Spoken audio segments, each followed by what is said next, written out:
You and I as the Israelites, have to war within yourselves and against your own fleshly lust. You have to war with worldly temptation. With all the spiritual energy you can muster, war for the kingdom of Yah. We aim and shoot scriptural bullets at demon troops. I'm just spitting truth. Look at yourself if it's staying you. Release yourself from the lies and the doctrine you clinging to. Repenting mean the path that you walk and you see it through. That mean you gotta switch up your people leaving the crew. That mean you gotta watch what you say and watch what you do. But until you see the truth. All right, Shalom Israel. First I want to start off by giving all praise to the Most High Yah in the name of His Son Yahweh Shai. And the title of today's lesson is The Most High Never Shuts Down. As you know, we had a government shutdown. I think they said it's the longest one in history. 43 days? Something like that. Yeah, 43, a month and a half pretty much. Man, you know, they can just argue with each other and decide, well, ain't nothing to get done because we can't agree. For a whole month and a half playing games with folks' money and with folks, food for people that need help and all other kind of stuff that our taxes didn't stop for 43 days though, but so that didn't stop. Let me get 1 Corinthians 14 and 33. This is the book of 1 Corinthians, chapter 14, verse 33. For God is not the author of confusion. Oh man. But of peace, as in all churches of the saints. You see that? The Most High is not the author of confusion. So when you hear the government, you hear about Congress and the House, they can't come to agreement on this, and Trump did this, but the Democrats disagree with it, and the Republicans agree, and it sounds like a bunch of confusion if you ask me. A whole lot. Then they don't have no shame in publicly disagreeing and bumping heads with each other. Because this place is confusion, Babylon. Most I ain't no part of it. That's why. Let me get this article. And this is titled, "The Government Shutdown is Over, but Things Are Not Back to Normal." The government shutdown is over, but hundreds of thousands of federal workers are coming back after 43 days to anything but normalcy, employees from across the country told CNN. Flight delays and cancellations will linger as air traffic controllers staff back up. Workers who haven't received a paycheck in weeks will still have to wait for back pay. Research grants will be delayed. Economic reports are likely to be scrapped. 6 weeks of email and voicemail will have to be waded through. And in 3 months, they may have to contend with turbulence all over again. The agreement President Donald Trump signed into law Wednesday evening funds most of the government only through January.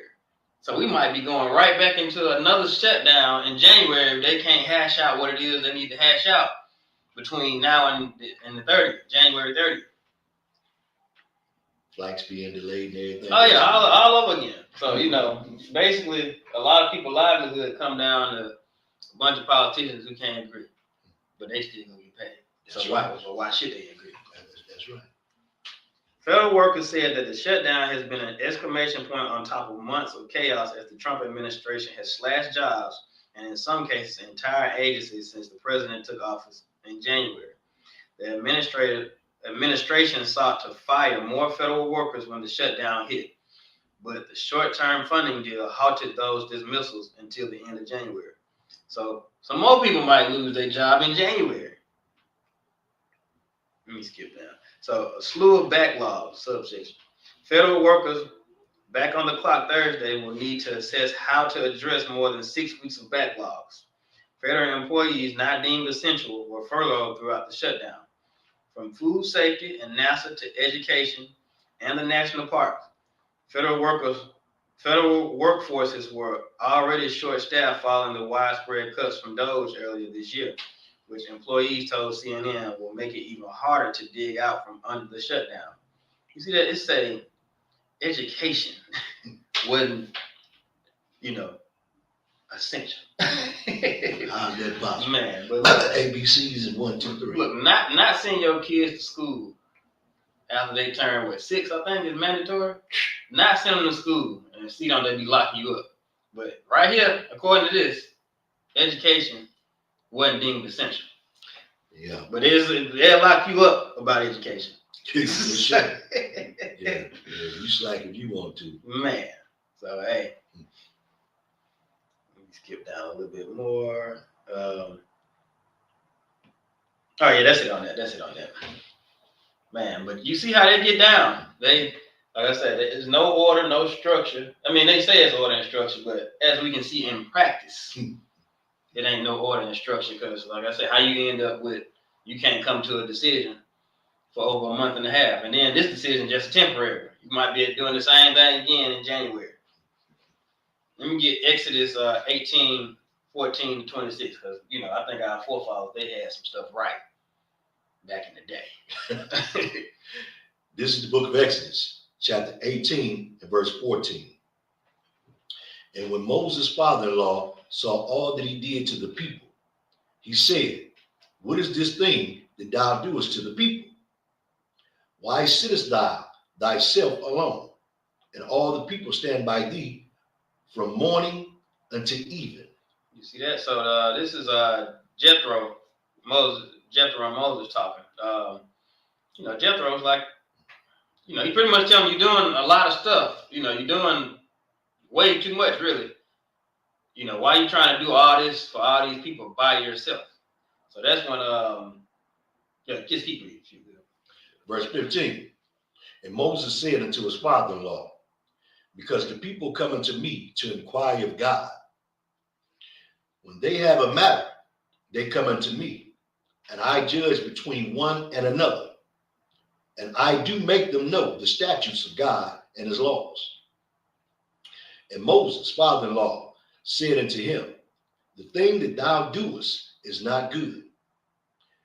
Thou wilt surely wear away. See that? He telling you, you go kill yourself trying to handle all this stuff by yourself. Because, Moses sat in a seat that'll be equivalent to, for the sake of this example, like the president. He the main man in charge.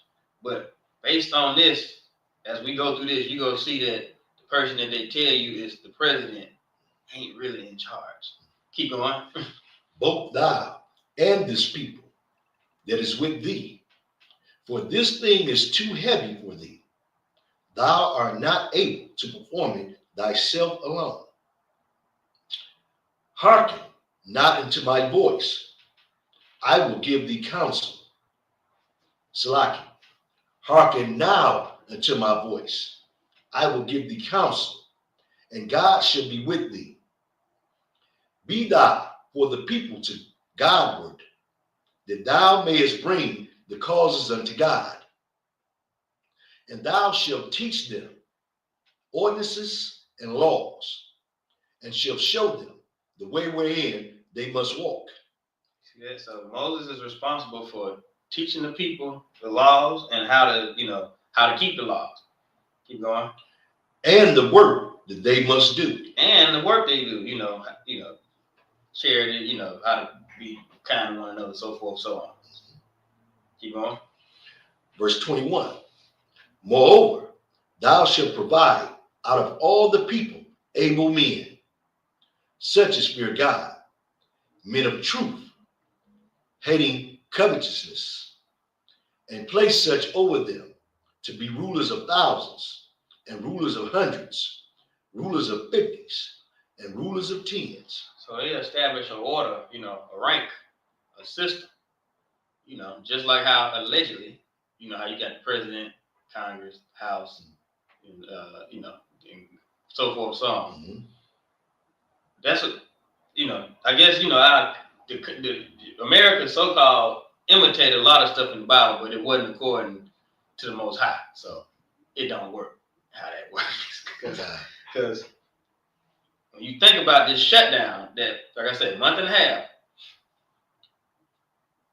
in theory, President Trump's supposed to have been able to say, nah, we gonna do this.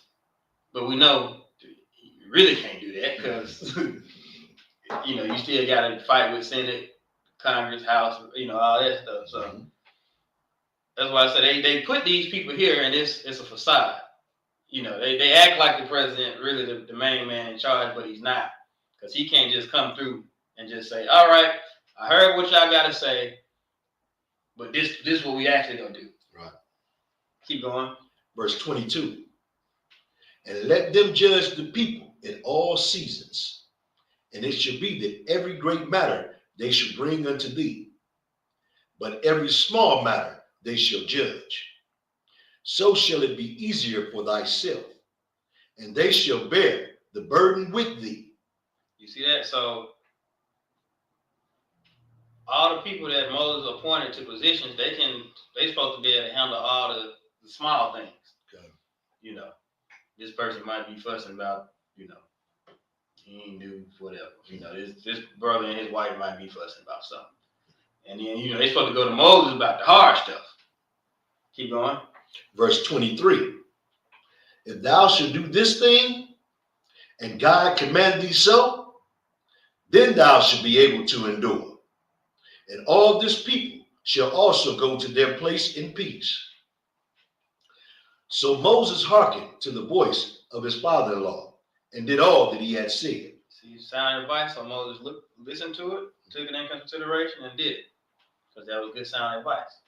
So, you know, if we had our country was set up in a righteous manner, we should be able to break, you know, indecisiveness in that manner and not have a shutdown for 45 days or 43 days or however long it was, you know. But obviously it's not. So it's set up for, you know, we got the three branches that's supposed to check each other, and they just end up arguing. Yeah. So that's what happened. Let me get Deuteronomy 1. Keep on. Verse 25.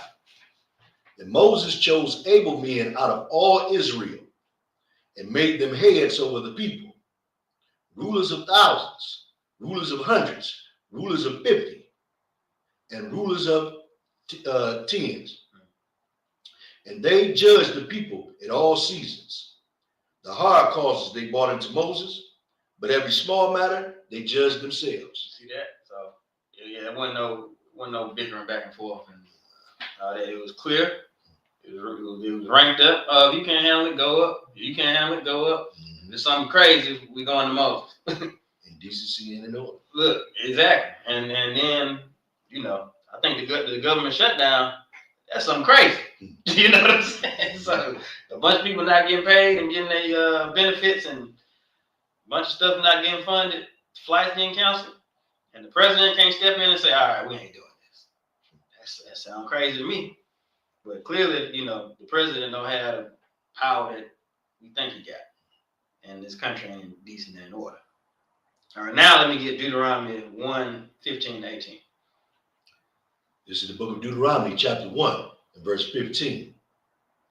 So I took the chief of your tribes, wise men, and known, and made them heads over you, captains over thousands, and captains over hundreds, and captains over 50s, and captains over tens, and officers among your tribes. You see that? So it was qualifications to be able to get in these positions. You know, wise men. First, you know, so somebody had to examine you and look at you as a person and analyze your character and say, is this person even fit or wise enough to be in this position to judge and rule over people? Keep going. Verse 16.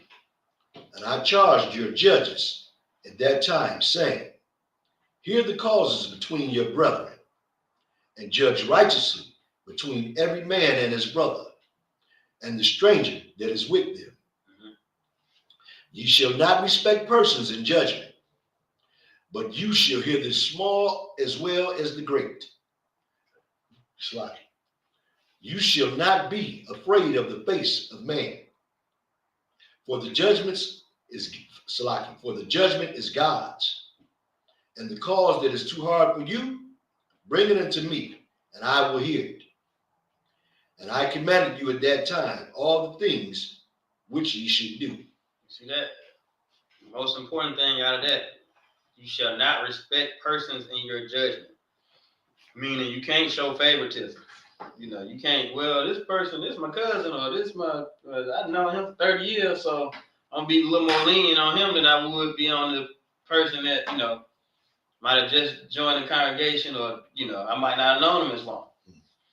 So, you know, we can't do that, because, you know, that also creates confusion and division, because, you know, if you hard on somebody than you are another person and for the exact same thing, you know, now the congregation go look at you like, what you got going on? You know, they not go, the people not gonna trust you. And you know, you see that in the government all the time. You see, you know, somebody just because of their political position, or you know, the money they got. That's the crazy thing about the system. You know, you can beat almost anything. You can afford a good lawyer, or at least get your time cut to almost nothing. You know what I'm saying?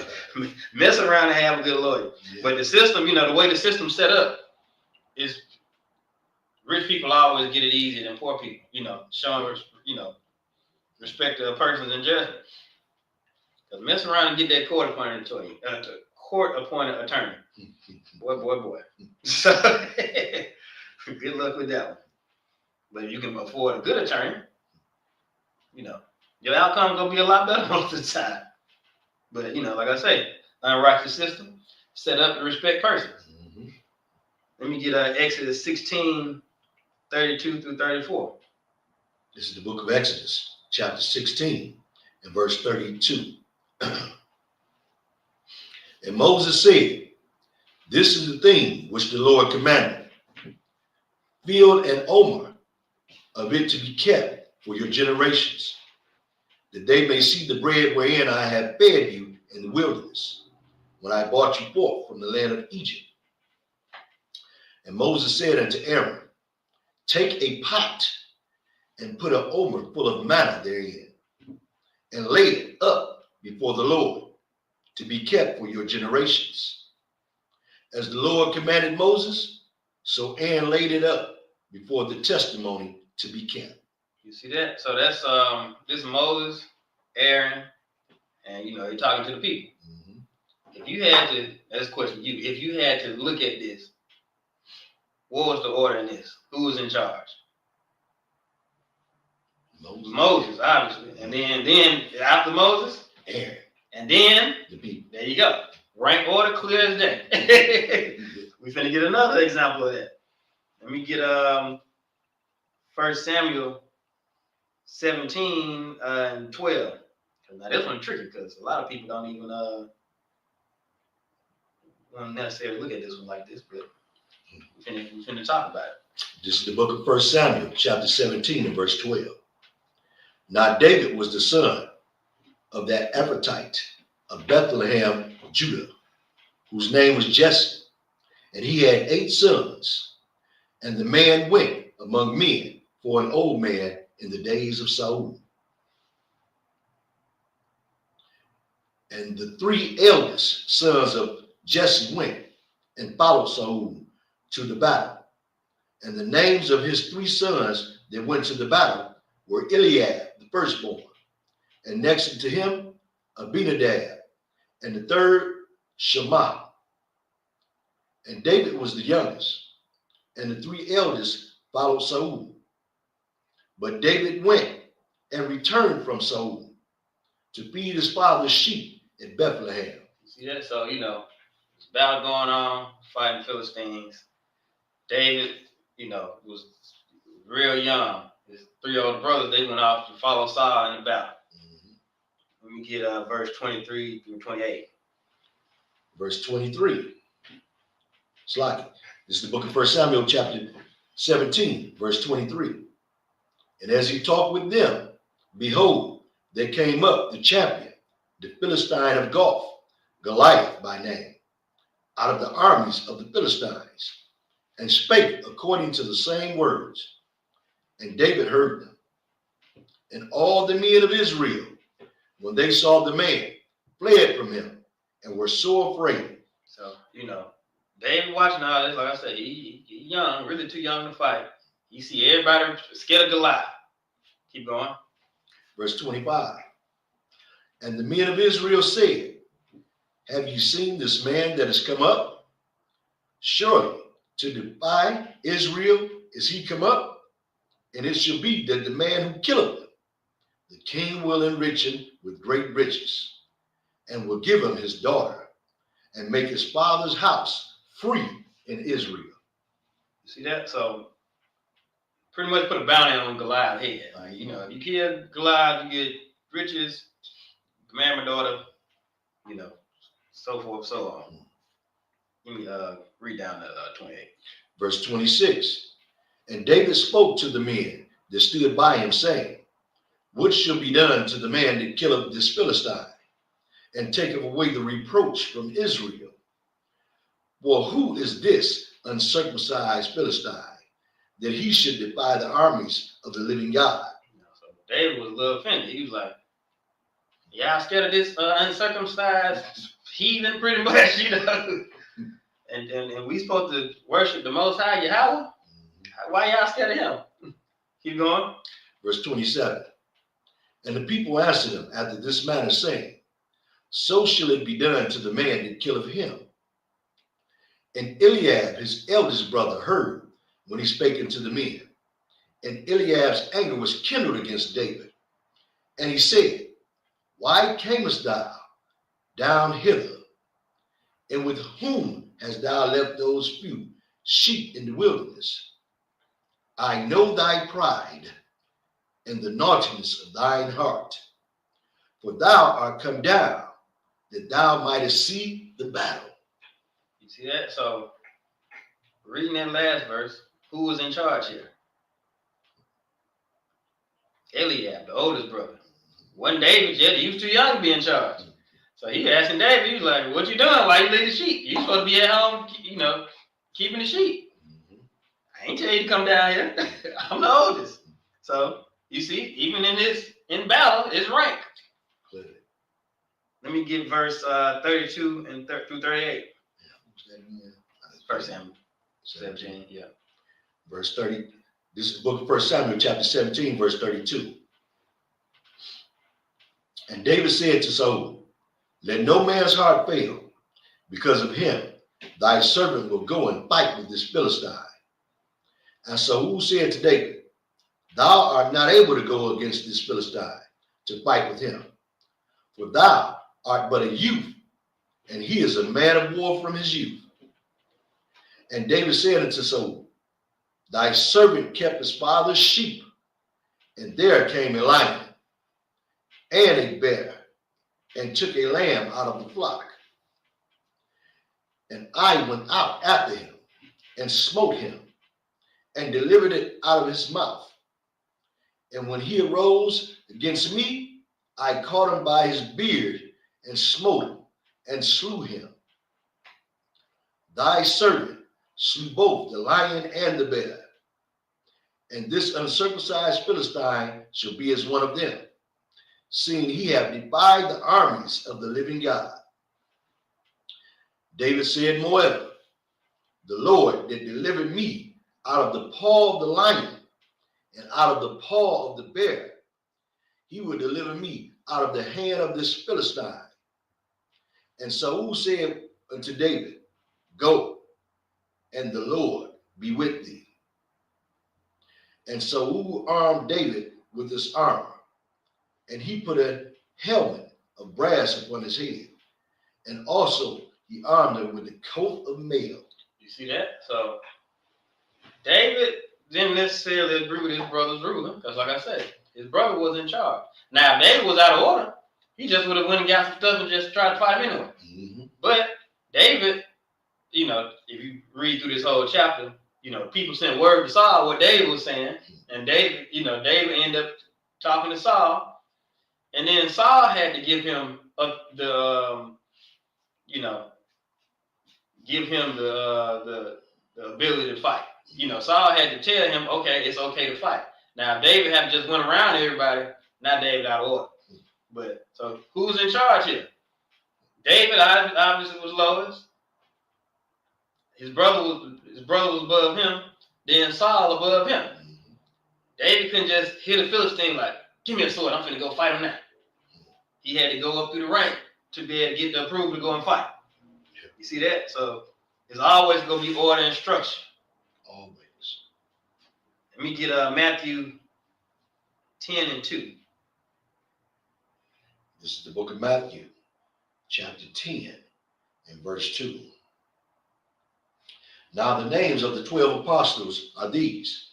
The first, Simon, who was called Peter, and Andrew is his brother.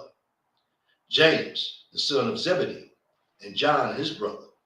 Let me get Matthew 16 and 18. This is the book of Matthew, chapter 16 and verse 18. And I say also unto thee, that thou art Peter, and upon this rock I will build my church, and the gates of hell shall not prevail against me. All right, so who's in charge here? Peter. Peter is, Yahushua made Peter his main disciple. So Peter had authority, he was the chief among the 12 under Yahushua, of course.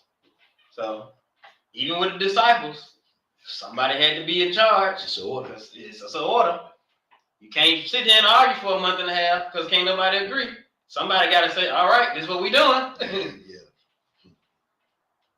Let me get this last example. Jeremiah 24:29, slightly. Jeremiah 29:24-32. This is the book of Jeremiah, chapter 24, verse 39. 29. Verse 29. Chapter 29, verse 24. 24. 29. It's the book of Jeremiah, chapter 29, and verse 24. Kind. Thus shalt thou also speak to Shemaiah, the Nehelamite, saying, Thus speaketh the Lord of hosts, the God of Israel, saying, Because thou hast sent letters in thy name unto all the people that are at Jerusalem, and to Zephaniah the son of Maaseiah the priest, and to all the priests, saying, The Lord hath made thee priest in the stead of Jehodiah the priest, that ye should be officers in the house of the Lord. For every man that is made and maketh himself a prophet, Every man is mad. For every man that is mad and maketh himself a prophet, that thou shouldest put him in prison and in the stocks. See that? So he's saying if every man that just up and decide I'm a prophet on his own is mad, meaning you lost your doggone mind. You lost your mind. You think you just gonna make yourself a prophet? There's an order to this thing. You can't just show up and start teaching and keep going. Verse 27. Now therefore, why hast thou not reproved Jeremiah of Anathoth, which maketh himself a prophet to you? For therefore he sent unto us in Babylon, saying, This captivity is long. Build ye houses and dwell in them, and plant gardens, and eat the fruit of them. And Zephaniah the priest read this letter in the ears of Jeremiah the prophet. Then came the word of the Lord unto Jeremiah, saying, Send to all them of the captivity, saying, Thus saith the Lord, concerning Shemaiah, the Nehelamite, because the Shemaiah have prophesied unto you, and I sent him not, and he caused you to trust in a lie. Therefore, thus saith the Lord, Behold, I will punish Shemaiah, the Nehelamite, and his seed. He shall not have a man to dwell among this people, neither shall he behold the good that I will do for my people, saith the Lord, because he have taught rebellion against the Lord. You see that? So you had to read the order of this. Who was in charge here? Obviously, at the head, Jeremiah, then Zephaniah, and then Shemaiah, who I guess he was somewhere down the line, but he went around everybody and just sent out a letter that said what he wanted to say. He didn't go through Zephaniah or Jeremiah to get this proof. So you see, yeah, he said, I'm going to teach what I want to teach out here. I'm going to send a letter to the people saying what I wanted to say. Most High didn't tell me this. Zephaniah didn't tell me this. Jeremiah didn't tell me this. I'm gonna just skip all that. Do what I'm just teaching what I want to teach. And what the Most High told him, you know, you and your seed, we finna wipe you out of here. Shut them down. You see that? So get out here teaching what you want, however you want to, if you want to. Get out here thinking you finna circumvent all rank and order if you want to. Most High got something for that. Let me get John 9:31. Because it's a way we're supposed to get up out of this thing. Because like I said, the Most High don't shut down. None whatsoever. This is the book of John, chapter 9, and verse 31. Now we know that God heareth not sinners, but if any man be a worshiper of God and do of his will, him he will hear. You see that? Like I said, the government shut down, the Most High don't shut down. You know, you hear a lot of people saying, well, what about slavery? Well, what about this? What about that? You know, all this, what about the poverty that we got today? The Most High don't hear sinners. So once you start turning towards the Most High, he go hear you. You know, like I said, first we got to get ourselves in order, though. That was my whole point going through them last, 5 or 6 scriptures. We got to get in order. And, you know, once we start keeping these laws and, you know, get in order and all saying the same thing, speaking the same thing, Most High go hear you. Most High not shut down. He waiting for you. He waiting for us. He waiting for the house of Israel. He ain't nobody up there arguing with the Most High. No. I love to see the angels try to argue with the Most High. That's a loss. I love to see one of y'all try to argue with the Most High. When he come, you know, man. Because somebody, that spirit gonna be on somebody to do that too. But let me get Daniel 9 and 2 through 19, because Daniel said some incredible statements in this verse. This is the book of Daniel, chapter 9 and verse 2. In the first year of his reign, I, Daniel, understood by books the number of the years, whereof the word of the Lord came to Jeremiah the prophet, that he would accomplish 70 years in the desolations of Jerusalem. And I set my face unto the Lord God to seek by prayer and supplications with fasting and sackcloth and ashes. And I prayed unto the Lord my God and made my confession and said, O Lord, the great and dreadful God, keeping the covenant and mercy to them that love him and to them that keep his commandments. You see that? So the Most High, he keeping the covenant with those that kept the commandments. As a whole, we didn't keep nothing. We broke every single one of them. Mm-hmm. So, you know, that's why Jeremiah profited 70 years of desolation to Jerusalem. They weren't keeping no laws. So, you know, the Most High ain't wrong for punishing, you know, the children of Israel for not keeping no laws. The children of Israel broke the commandment. The children of Israel, that's who was shut down. If you're gonna be, you know, they shut down. The Most High didn't shut down. Keep going. Verse 5. We have sinned and have committed iniquity and have done wickedly and have rebelled, even by departing from thy precepts and from thy judgments. We departed from the Most High. The Most High never departed from us. Keep going. Neither have we hearkened unto thy servants, the prophets, which spake in thy name to our kings, our princes, and our fathers, and to all the people of the land. We didn't listen to the prophets. We didn't listen to the leadership. We didn't listen to the order that the Most High had set up. We broke all of that. The Most High didn't break it. We broke it. Keep going.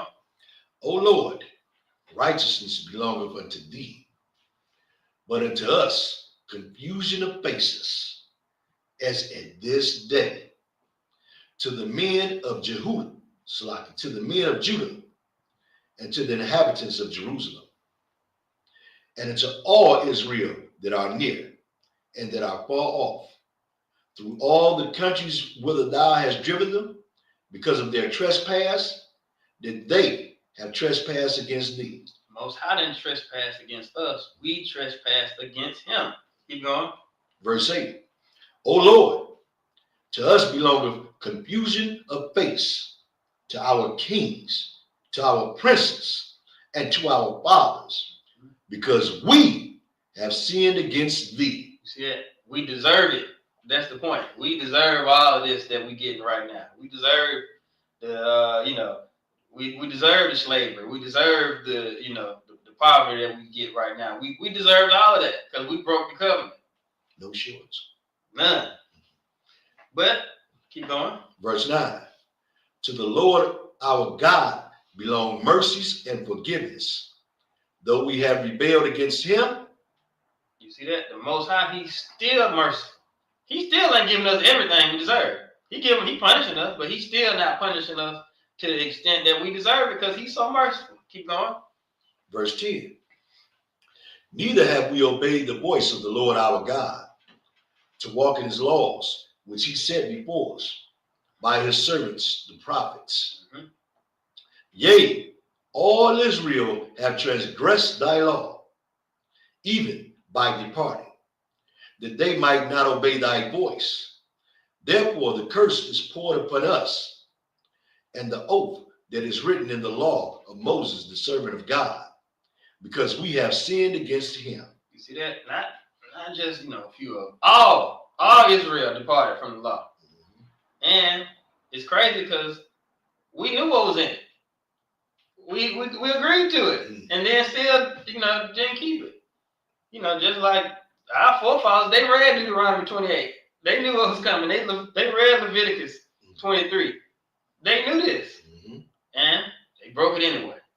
Keep going. Verse 12. And he have confirmed his words, which he spake against us, and against our judges that judged us, by bringing upon us a great evil. For under the whole heaven have not been done as have been done upon Jerusalem. As it is written in the law of Moses, all this evil has come upon us. Yet made we not our prayer before the Lord our God, that we might turn from our iniquities and understand thy truth. You see that? All this evil that came upon us, and as a whole, we hadn't said, let us try to keep these commandments and praise the Most High for forgiveness.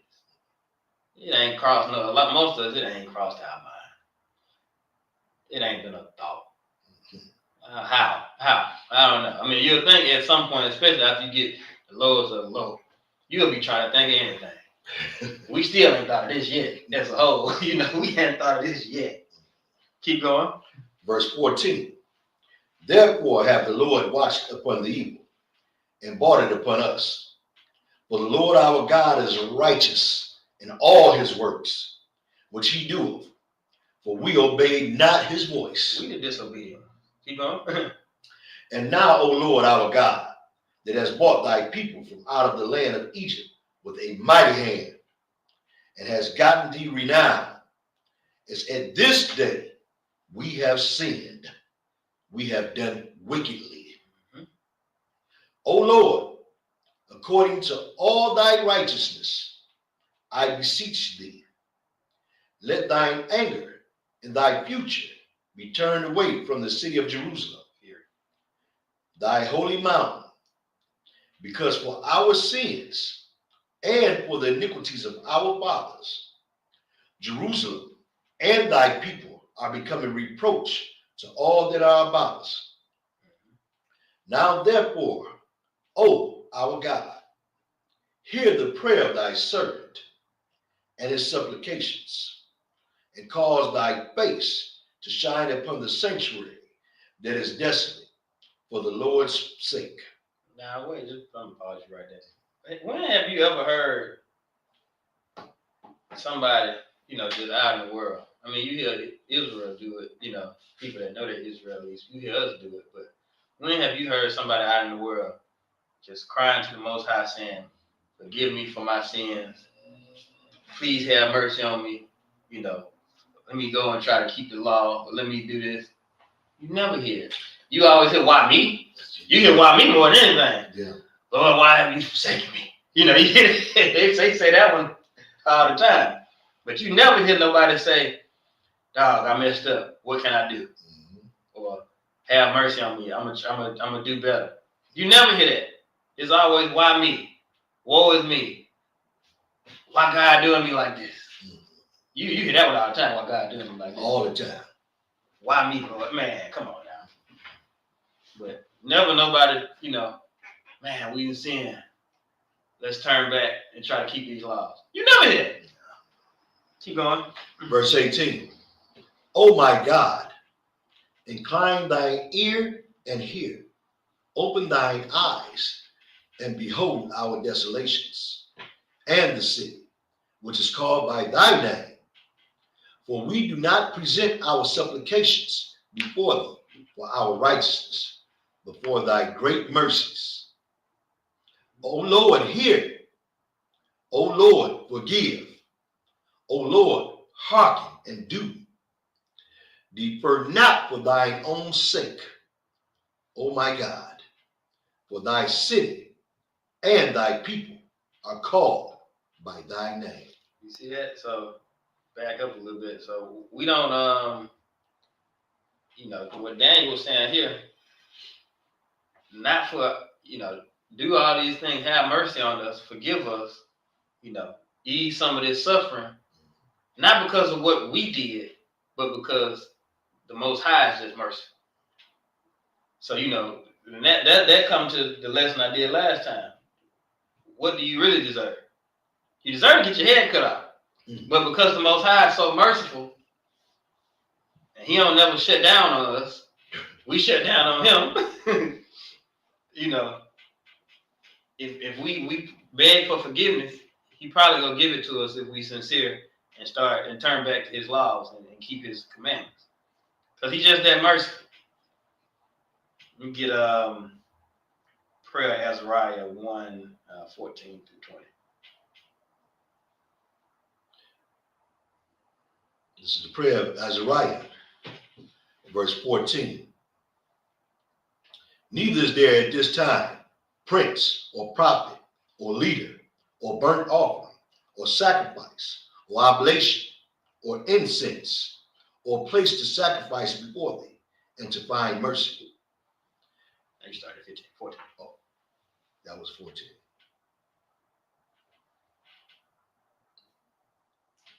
You will say 14, I'll say 13. Okay, 13. Oh, Yes. Okay. Wow. All right, go ahead. Verse 13. This is the prayer of Azariah, chapter 1, verse 13 on mine and 14 on 13. For we, O Lord, are become less than any nation, and be kept under this day in all the world because of our sins. Yeah, so we done got brought down so low, we less than everybody. And we talk about that all the time. We are on the bottom for everything. We on the bottom for, as far as assets, our health is on the bottom, education just about on the bottom. So, we on the bottom. Just like how we were then, we still there. Because we still ain't kept no commandments. You said it. They said our education wasn't essential, right? Yeah, it is. Yeah, right. Keep going. Verse 14. Neither is there at this time prince or prophet or leader or burnt offering or sacrifice or oblation or incense or place to sacrifice before thee and to find mercy. Just like we don't have no temple now, we have one in either. That's how long we've been screwing up. Keep going. Nevertheless, in a contrite heart and an humble spirit, let us be accepted. Like as in the burnt offering of rams and bullocks, and like as in 10,000s of fat lambs. So let our sacrifice be in thy sight this day, and grant that we may wholly go after thee. For they shall not be confounded that put their trust in thee. You see that? Just like, how we don't have a temple. We don't have rams and bullocks to sacrifice to the Most High right now. But we do have ourselves. We can change our behavior. We can give ourselves to the Most High and be a human sacrifice, and sacrifice ourselves to follow his word. That's the sacrifice. That's the mercy. That's why Yahushua came. Keep going. Verse 17. And now we follow thee with all our heart. We fear thee and seek thy face. Put us not to shame, but deal with us after thy loving kindness, and according to the multitude of thy mercies. See that? They go to the Most High, being merciful again. Mm-hmm. That's all we got to go off of. We can't say it's nothing we did, because like I said, we supposed to been dead. But the Most High is so merciful that that's the only thing that we got to lean on right now. Keep going. Verse 19. Deliver us also according to thy marvelous works, and give glory to thy name, O Lord, and let all them that do thy servants Salaki, and let all them that do thy servants hurt be ashamed. You see that? And once we get that mercy, like I said, we turn back into Syria, all our enemies go be destroyed.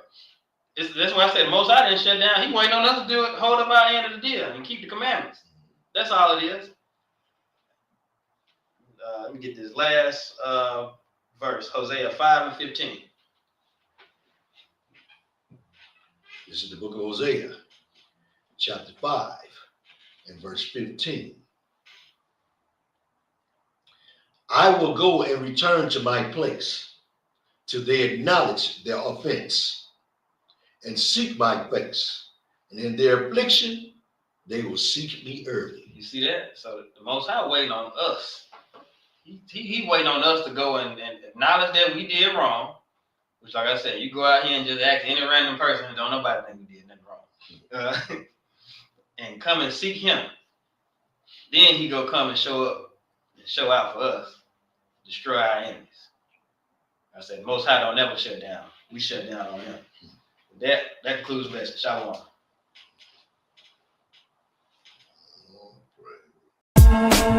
You and I as the Israelites, have to war within yourselves and against your own fleshly lusts. You have to war with worldly temptation.